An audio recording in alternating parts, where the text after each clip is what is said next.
በመቶ ሺዎች የሚቆጠሩ በአሜሪካ የሚገኙ ስደተኞችን ተስፋ አስቆርጦ የነበረው የዶናልድ ትራምፕ ያወጣው የኢሚግሬሽን ሕግ ዛሬ በፌዴራል ፍርድ ቤት በድንገት ተሰርዟል። አሁን የታገዱት የግሪን ካርድና የስራ ፍቃድ ማመልከቻዎች ከአሁን በኋላ መሰጠት ይጀምራሉ ተብሏል። በአሜሪካ የምትገኙ ሰዎች እንኳን ደስ አላችሁ።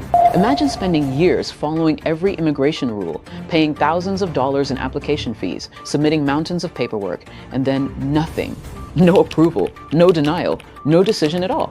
በዛሬ ቪዲዮ በፌዴራል ፍርድ ቤት በድንገት ስለተሰረዘው እስከዛሬ በትራምፕ አስተዳደር ምክንያት በወጣው የግሪን ካርድ የስራ ፍቃድ እንዲሁም አጠቃላይ ባሉት የኢሚግሬሽን ማመልከቻዎች ላይ እገዳ ተጥሎ የነበረውን ጉዳይ በፌዴራል ፍርድ ቤት በድንገት ተሰርዞ ከዚህ በኋላ የግሪን ካርድ እንዲሁም የስራ ፍቃድ ማመልከቻዎች ሙሉ በሙሉ መሰጠት እንዲጀምሩ ተወስኗል። በዛሬ ቪዲዮ ስለዚህ አዲስ ስለተሰማው ውሳኔ የምነግራችሁ ይሆናል። ከወዲሁ እንኳን ደስ አላችሁ ያልኩኝ እኔ ለማታውቁኝ ሰዎች ጆሲ ይባላለሁ። እንደዚህ አይነት ከዩኤስ ኢሚግሬሽን የተገናኙ ቪዲዮ ስለሆነ ማዘጋጀው በአሜሪካ በየትኛውም ግዛት በምንም አይነት ሁኔታ ውስጥ የምትገኙ ኢትዮጵያን ቻናሉን ሰብስክራይብ ማድረጋችሁን እንዳትረሱ፣ እንዲሁም ቪዲዮ ላይክ ያደረጋችሁ መጀመራችሁን እርግጠኛ ሁኑ። ወደ ጉዳያችን እንግባ። Your application simply gets shoved into a filing cabinet because of the country where you were born.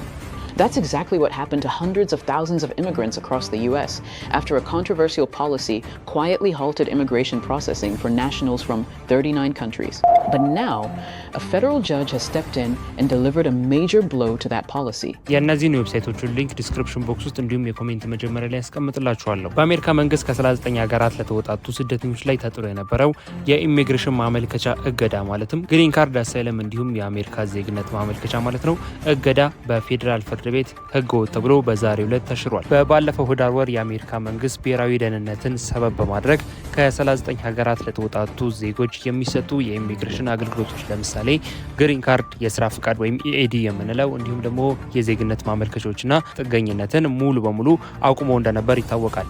ይህ ውሳኔ በዋሽንግተን ዲሲ የተፈጸመውን ጥቃት ተከትሎ የወጣ ሲሆን በሺዎች የሚቆጠሩ በአሜሪካ የሚገኙ ሰዎች ማለትም የግሪን ካርድ ፕሮሰስ ላይ ያሉ፣ የስራ ፍቃድ እንዲሁም የአሜሪካ ዜግነትና አሳይለም ፕሮሰስ ላይ ያሉ በሺዎች የሚቆጠሩ ሰዎችን አየር ላይ አንጠልጥሎ የነበረ ብዙዎችን ችግር ውስጥ የከተተ ማለትም ጉዳያቸው ወይ ያልተከለከለ ወይ ደግሞ ያልተሰጣቸው በመሀል ላይ ተንጠልጥለው የነበሩ በሺዎች የሚቆጠሩ ሰዎች በአሜሪካ ውስጥ አሉ። ታዲያ ይህንን የዶናልድ ትራምፕ አስቸጋሪ ውሳኔ ነው የፌዴራል ፍርድ ቤቱ በዛሬው ዕለት ሙሉ በሙሉ ህገወጥ በማለት የሻረው። So what exactly happened?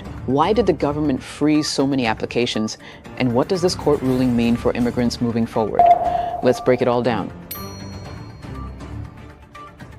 የሮድ ሃይላንድ የፌዴራል ዲስትሪክት ፍርድ ቤት ዳኛ የሆኑት ጆን ማክቦን የተሰኙ ዳኛ ማለት ነው የመንግስት እርምጃ ህገወጥ ነው ሲሉ ብይን ሰጥተዋል። በብይናቸው ላይም አራት ዋና ዋና ነጥቦችን ማለትም ባሳለፉት ውሳኔ ላይ ማለት ነው አራት ዋና ዋና የተባሉ ውሳኔዎችን አሳልፈዋል። ካሳለፉት ውሳኔዎች የመጀመሪያው የህግ ስልጣን ነው። የኢሚግሬሽን ኤጀንሲ ወይም ዩኤስሲአይኤስ የምንለው የአሜሪካ ኢሚግሬሽንና ዜግነት አገልግሎት የምንለው ማለት ነው ማመልከቻዎችን ያለ ገደብ የማቆም ህጋዊ ስልጣን የለውም።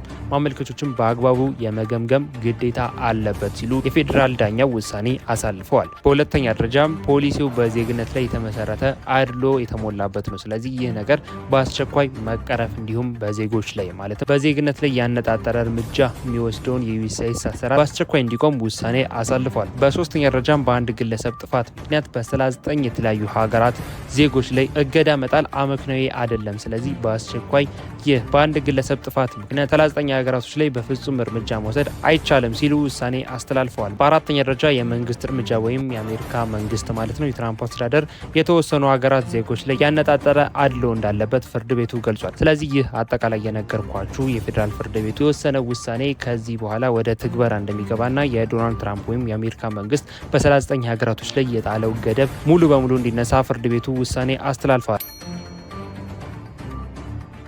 ታዲያ ከዚህ ጋር ተያይዞ ማለትም የፌዴራል ፍርድ ቤቱ ካሳለፈ ውሳኔ ጋር ተያይዞ እንዲሁም የትራምፕ አስተዳደር ከሚሰራው ስራ ጋር ተያይዞ በቀጣይ ምን ይሆናሉ የሚለውን ስንመለከት ዩኤስሲአይኤስ ወይም የአሜሪካ ኢሚግሬሽንና ዜግነት አገልግሎት የምንለው ማለት ነው እገዳውን በአስቸኳይ እንዲያቆም እንዲሁም የታገዱ ማመልከቻዎች እንደገና መገምገም እንዲጀምር የፌዴራል ፍርድ ቤቱ በአስቸኳይ እንዲሁም በአጽንኦት ስራ እንዲጀምር አዟል። የአሜሪካ መንግስትም ይህንን ውሳኔ ወደ ይግባኝ ሰሚ ፍርድ ቤት ወይም ወደ ጠቅላይ ፍርድ ቤት ወደ ሱፕሪም ኮርት የመውሰድ እድል እንዳለው እየተነገረ ይገኛል። ነገር ግን ለጊዜው የፌዴራል ፍርድ ቤቱ ውሳኔ በስራ ላይ ስለሆነ ጉዳያቸው ተይዞ የነበረው አመልካቾች እፎይታ አግኝተዋል። እንዲሁም ከዚህ በኋላ በፔንዲንግ ሁኔታ ላይ ያላችሁ ማለትም ግሪን ካርድ ያመለከታችሁ እንዲሁም ደግሞ አሳይለም እየጠየቃችሁም ሆነ የስራ ፍቃድ ኢኤዲ እየጠየቃችሁ ያላችሁም ሆነ የአሜሪካ ዜግነት እየጠየቃችሁ ያላችሁ ሰዎች የፌዴራል ፍርድ ቤቱ የወሰነው ውሳኔ ወደ ስራ ስለገባ ጉዳያችሁን ማንቀሳቀስ መጀመር ትችላላችሁ ተብሏል። ስለዚህ የዛሬው መረጃ ይህን ይመስል ነበር። አሪፍ ኢንፎርሜሽን በግልጽ እንዲሁም ባጭሩ ሼር እንዳረኳችሁ ተስፋ አድርጋለሁ።